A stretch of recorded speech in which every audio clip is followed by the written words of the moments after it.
이 시간은 우리 주님의 은혜를 생각하면서 오늘 하루를 통하여 베풀어 주신 은혜에 감사하고 사순절을 지내는 동안 주님의 생애와 주님의 은혜를 깊이 묵상하며 기도하는 시간입니다.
우리 함께 찬양, 꽃들도 함께 찬양 드리겠습니다.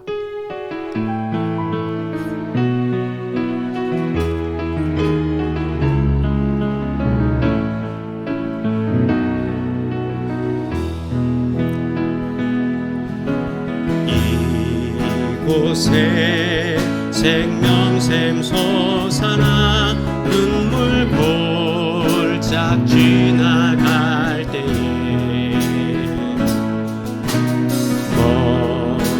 머자나 열매 맺히고 웃음소리 넘쳐나리라.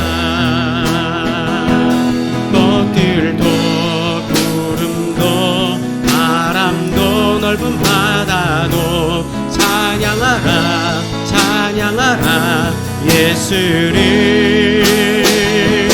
하늘이 울리며 노래해 나의 영혼아 은혜의 주 은혜의 주 은혜의 주. 그날에 하늘이 열리고 모든 이 다 보게 되리라. 마침내 꽃들이 피고 영광의 주가 오시리라. 꽃들도 구름도 바람도 넓은 바다도 찬양하라 찬양하라 예수를.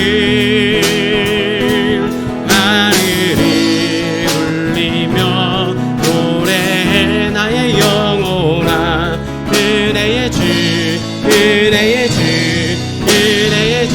이곳에 생명샘 솟아나 이곳에 생명샘 솟아나 눈물 골짝 지나갈 때에 머자나 열매 맺히고 웃음소리 넘쳐나리라. 꽃들도 구름도 바람도 넓은 바다도 찬양하라 찬양하라 예수를. 하늘이 울리며 노래해 나의 영혼아 은혜의 주 은혜의 주 은혜의 주. 그날에 하늘이 열리고 그날에 하늘이 열리고 모든 이가 보게 되리라. 마침내 꽃들이 피고 영광의 주가 오시리라. 꽃들도 구름도 바람도 넓은 바다도 찬양하라 찬양하라 예수를. 하늘이 울리며 노래해 나의 영혼아 은혜의 주 은혜의 주 은혜의 주. 아멘. 누가복음 6장 20절로 21절 말씀 우리 함께 합독하겠습니다. 예수께서 눈을 들어 제자들을 보시고 이르시되 너희 가난한 자는 복이 있나니 하나님의 나라가 너희 것이미요. 지금 줄인 자는 복이 있나니 너희가 배부를 것이미요. 지금 우는 자는 복이 있나니 너희가 웃을 것이미요. 아멘. 세 번역 말씀을 통해 다시 봉독하겠습니다. 함께 하십니다. 예수께서 눈을 들어 제자들을 보시고 말씀하셨다. 너희 가난한 사람들은 복이 있다. 하나님의 나라가 너희의 것이다. 너희 지금 굶주리는 사람들은 복이 있다. 너희가 배부르게 될 것이다. 너희 지금 슬피 우는 사람들은 복이 있다. 너희가 웃게 될 것이다. 아멘. 현대인의 성경으로 함께 말씀 받겠습니다. 시작. 예수님은 제자들을 보시며 이렇게 말씀하셨다. 가난한 너희는 행복하다.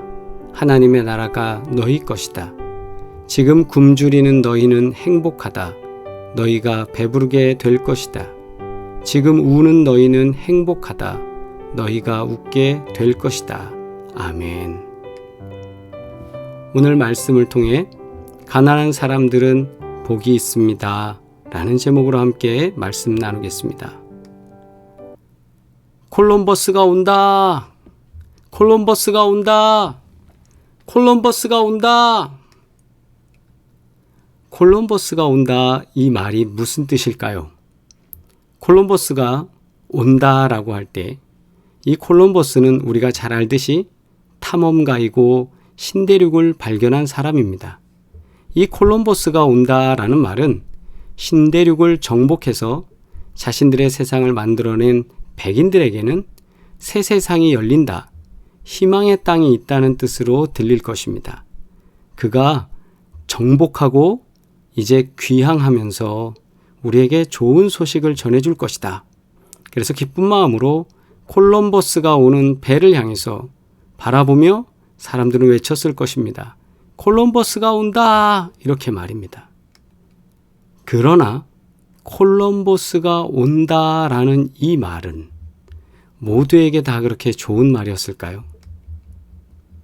똑같은 말을 전혀 다르게 듣는 사람들도 있습니다. 누굽니까? 아메리카 원주민, 인디언입니다. 실제로 아메리카의 어느 원주민에게 콜럼버스가 온다! 이 말은 난데없이 엄청난 재앙이 닥쳐온다는 뜻으로 해석될 수 있습니다. 그들에게 이 말은 고통스러운 말이고 참담하고 절망적인 말입니다.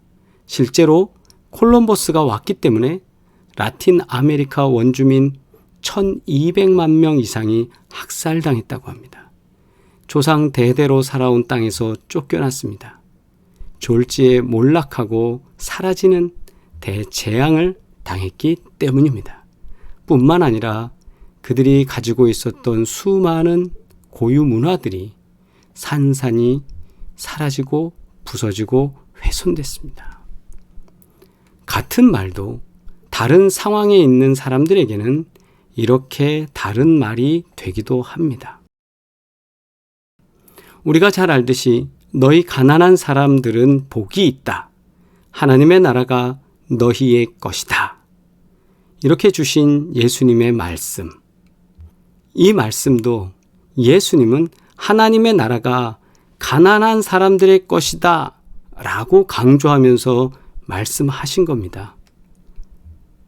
마태는 마음이 가난한 사람이라고 마음이라는 것을 앞에다가 수식하면서 썼습니다. 가난을 그저 배고프고 헐벗은 것을 넘어 복음을 위하여 버리고 비우는 것까지 하나님에게 구걸하는 가난으로 폭을 넓혔습니다. 즉 실제적 가난을 뛰어넘어서 영적 가난, 하나님 앞에서의 가난, 부족으로 해석을 했습니다.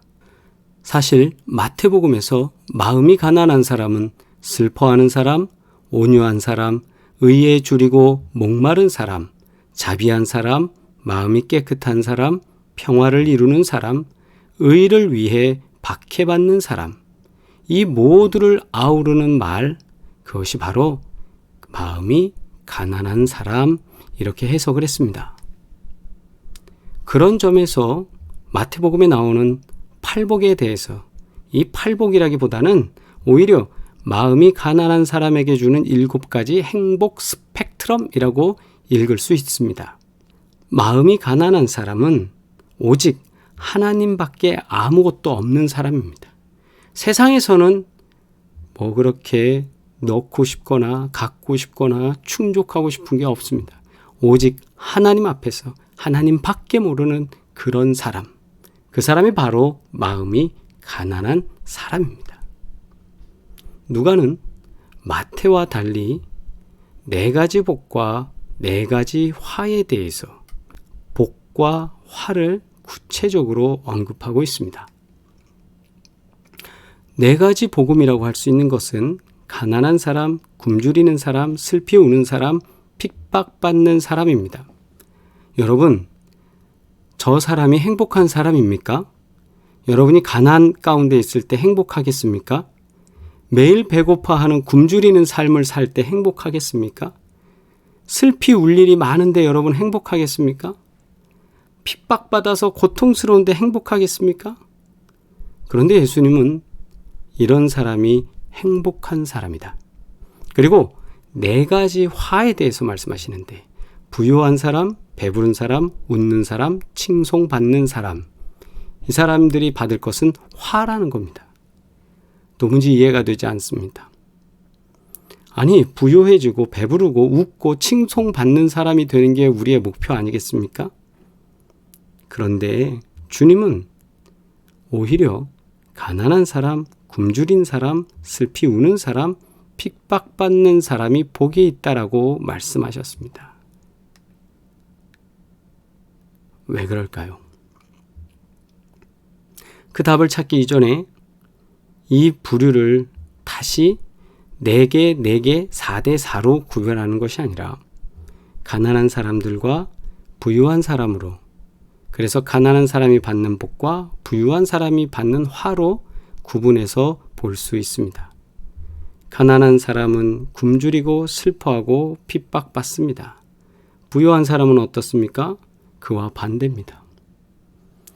특별히 누가는 예루살렘이 무너진 이후에 소아시아와 그리스와 로마까지 흩어진 그리스도인들에게 복음을 전하고자 노력했습니다. 이방 사회로 흩어져 있는 그리스도인들을 향해서 복음을 전하려고 무척 애를 썼습니다. 무엇보다 예수님의 복음을 이방인들에게까지 또한 전하려고 노력했습니다. 나라를 잃고 뿔뿔이 흩어진 사람들, 떠도는 사람들, 가난한 사람들, 그들이 바로 오늘 성경을 읽게 되는, 성경을 받게 되는, 예배 드릴 때 이 설교문을 나누게 되는 공동체였던 것입니다. 그들은 나라를 잃었기 때문에 가난했습니다. 뿔뿔이 흩어졌기 때문에, 친척들과 가족들과 찢어져서 생활해야 됐기 때문에 항상 슬펐습니다. 떠돌이 삶으로 인해서 그들은 괴로웠습니다. 그리고 많은 지역에 갈 때마다 지역에 먼저 거주하는 사람들 때문에, 토착민들 때문에 핍박받을 수밖에 없었습니다. 그들은 진짜로 이 땅 가운데 가난한 사람들이었습니다. 그런데 이렇게 고통스러운 상황 속에서도 부유한 사람들도 있었습니다. 날마다 잔치를 벌이고 파한대소하며 떵떵거리는 사람들이 있었습니다. 진짜 제대로 배부른 사람들입니다. 언제 어디서나 나라가 어떻게 되든지, 가난하고 병든 백성들은 어떻게 살아가든지 그들로부터 고혈을 빨아서라도 자신들의 배만 부르면 되는 사람들이 있었습니다. 하나님 나라를 위해 쓰는 사람들은 오히려 굶주리고 핍박받는데 백작이 되고 공작이 되고 작작 웃는 사람들이 있었던 것입니다. 유대 역사와 같이 우리의 역사 속에서도 나라를 팔아먹고도 대를 이어 잘 먹고 잘 사는 사람들이 있었습니다. 피둥피둥 살이 쪄서 거만하게 눈을 치켜 뜨고 다니는 사람들, 시편 73편 7절에 살찜으로 그들의 눈이 솟아나며 그들의 소득은 마음의 소원보다 많으며, 자신들이 마음에 나는 올해 10억 벌어야지 하면 그 10억보다도 더 많은 수익을 얻는 거예요. 살찜으로 뚱뚱해져서 그들의 눈이 솟아나며 아주 표독스럽게 다른 사람들을 쳐다보면서 소위 말하는 밉상이 되는 거죠. 그렇게 생활하는 사람들이 있다라는 거죠. 수치를 명예로 하는 사람들이에요. 모두가 손가락질해도 그건 아랑곳하지 않습니다. 그런 사람들이 당시에도 있었습니다. 부자가 나쁜 것이 아닙니다. 부자가 죄인도 아닙니다. 주님께서 말씀하신 건 부자가 나쁘다는 걸 말씀하신 게 아니라 불법과 죄로 부자가 된 것이 잘못된 것이라는 겁니다.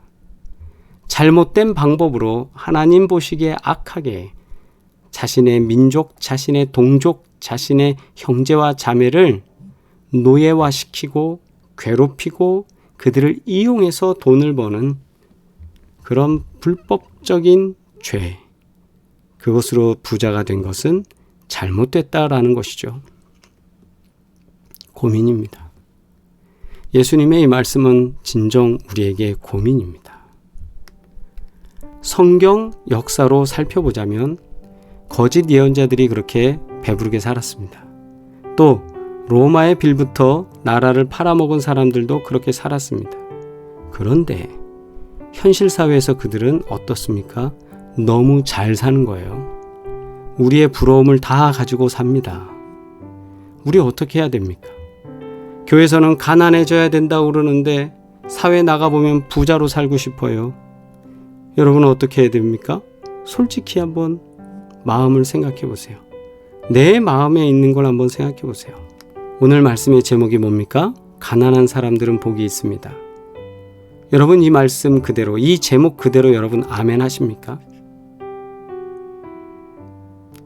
신앙적 언어로만 아멘이고 실제 살아가는 데선 가난한 사람은 저주받은 거야 라고 생각하지 않습니까? 그런데 예수님은 분명하게 말씀해 주신 거예요. 너희 지금 배부른 사람들은 화가 있다. 굶주리게 될 것이다. 이게 예수님 말씀입니다. 왜요? 지금의 시점에서는 그들이 배부른 것 같지만 죄를 통해서 부자가 된 사람들은 심판을 받으면 어떻게 됩니까? 분명히 우리가 주님의 심판과 그리고 영원한 삶을 우리가 알고 있다면 우리는 두려울 게 없습니다. 믿음대로 하나님은 우리를 사용하실 줄 믿습니다. 말씀을 기억하면서 우리 두 가지를 묵상합니다. 순전하게 온전하게 주님으로 채우는 자가 되기를 원합니다. 주님, 부족과 결핍을 주님의 말씀으로 채우기를 원합니다. 우리가 인생에서 목표하는 것 아무리 채워도 거기에 진정한 만족은 없습니다. 왜냐하면 더 채우고 싶기 때문입니다. 그러나 우리에게 있는 이 부족, 결핍, 주님의 말씀으로 채우면 우리에겐 평화가 오고 만족이 옵니다. 순전하게 온전하게 주님의 말씀으로 채우는 자가 되기를 원합니다. 주님으로 채우는 자가 되기를 원합니다. 그럴 때 우리에게 진정한 복이 임하는 줄 믿습니다. 지금 가난하지만 이 가난이 역전되는 줄 믿습니다. 오늘도 주님의 은혜가 함께 하시길 주의 이름으로 축원합니다. 주님의 기도 드리겠습니다. 하늘에 계신 우리 아버지여, 이름이 거룩히 여김을 받으시오며 나라가 임하시오며 뜻이 하늘에서 이루어진 것 같이 땅에서도 이루어지이다. 오늘 우리에게 일용할 양식을 주시옵고 우리가 우리에게 죄 지은 자를 사하여 준 것 같이 우리 죄를 사하여 주시옵고 우리를 시험에 들게 하지 마시옵고 다만 악에서 구하시옵소서. 나라와 권세와 영광이 아버지께 영원히 있사옵나이다. 아멘. 한 주간도 믿음 안에 승리하시기를 바랍니다. 주님께서 도우시는 은혜로 하루하루 사순절을 보낼 때 주님께서 가정을 돌보시고 사업장을 돌보시고 복되게 하실 줄 믿습니다. 사랑합니다.